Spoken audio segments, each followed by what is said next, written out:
As kids, our parents seemed unshakable. They wake us up, remind us to brush our teeth, tell us what's right and what's wrong. They're the center of our little world, and we assume they know everything.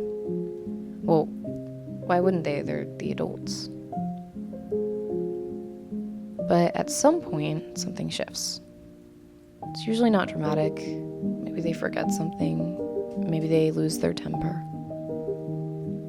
Maybe they admit they don't know the answer. And that illusion, the one where they're somehow above us, starts to fade.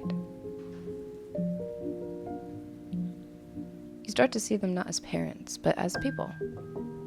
People with deadlines and regrets, people who argue, who get overwhelmed, who have moments where they just shut down. People who were once your age, who probably had plans that never worked out, who made choices they still think about when it's quiet.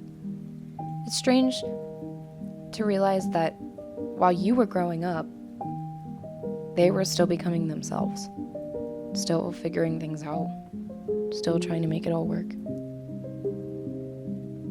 And yet, even with all their flaws, they showed up. Sometimes imperfectly, sometimes with silence instead of answers. Sometimes carrying more than they let on. There's a certain kind of love in just being there, even when you're tired, even when you're unsure, even when you're barely holding it together. It doesn't ask for recognition. It shows up in quiet ways, in the way they kept the lights on or remembered your favorite snack or sat next to you without needing to say anything. The kind of love is easy to miss when you're young. But later you realize it was everywhere. It doesn't mean we have to agree with every decision they made, or ignore the way they hurt us if they did. But seeing them as people, really seeing them, it changes the way we carry the past. It softens the judgment, and sometimes it opens the door to understanding.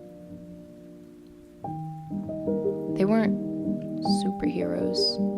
They never were really supposed to be. They were just people, trying the best way that they knew how.